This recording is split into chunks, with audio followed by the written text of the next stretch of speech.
भारत देश में आज एक टोकनाइजेशन बिल लाने की आवश्यकता है। सर, जैसे यूपीआई ने डिजिटल पेमेंट्स को एक प्रकार से इंक्लूसिव बना दिया। आज रेडी पटरी वाला, सब्जी वाला, रिक्शा वाला सब यूपीआई के माध्यम से पेमेंट लेते हैं, देते हैं।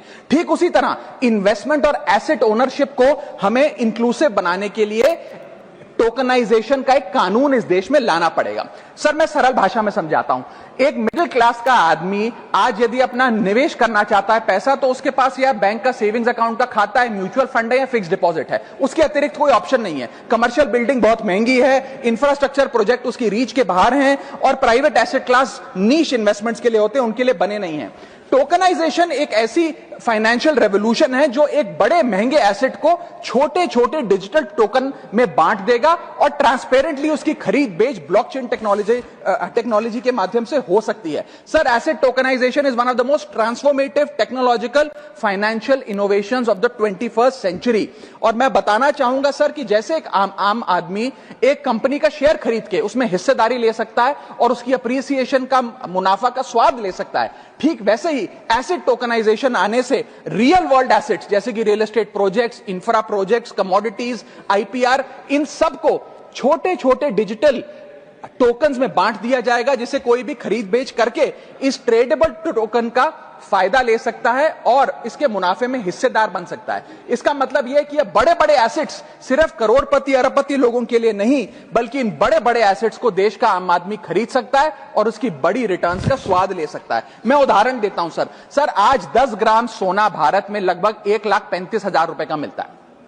आप यदि किसी दुकान में जाकर कहिए कि भाई मेरे पास 1,35,000 रुपए तो है नहीं 10 ग्राम सोना खरीदने के लिए, आप मुझे 500 रुपए का सोना दे दो, तो शायद आप 500 रुपए का सोना नहीं खरीद सकते। लेकिन जब से गोल्ड ईटीएफ आया, डिजिटल गोल्ड आया, आप 500 रुपए का गोल्ड खरीद पाएंगे इलेक्ट्रॉनिकली, डिजिटली। ठीक वैसे ही आप एसेट्स को अगर डिजिटाइज करेंगे, इन टोकन्स के माध्यम से आप इन एसेट्स की हिस्सेदारी पा सकते हैं। सर, मैं समाप्त कर रहा हूं, मुझे एक मिनट ही लगेगा बस।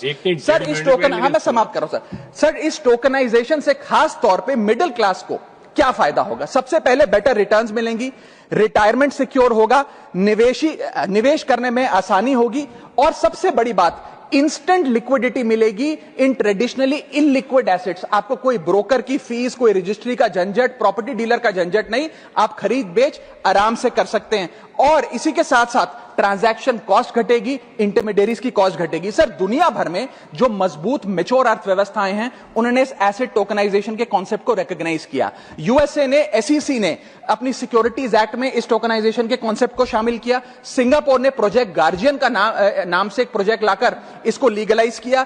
यूरोपियन यूनियन ने markets in crypto asset regulation का एक कानून लाकर इसे रेगुलराइज किया। और यूएई ने सबसे बड़ा काम करते हुए एक अलग अथॉरिटी बना दी, वारा, वर्चुअल एसेट रेगुलेटरी अथॉरिटी, जो इस प्रकार के एसेट टोकनाइजेशन पे काम करती है। Sir, Indians have more cultural affinity to real estate and precious metals like gold, silver etcetera, because 70 to 80% of our household assets are stored in these asset classes. Therefore, tokenization will directly address their preference by enabling fractional ownership of these assets using blockchain technology.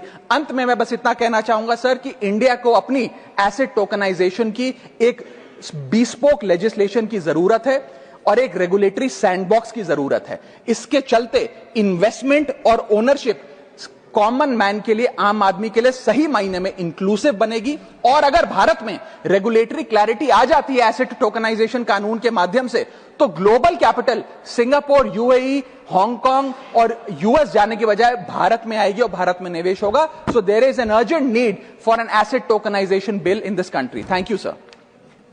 बहुत धन्यवाद।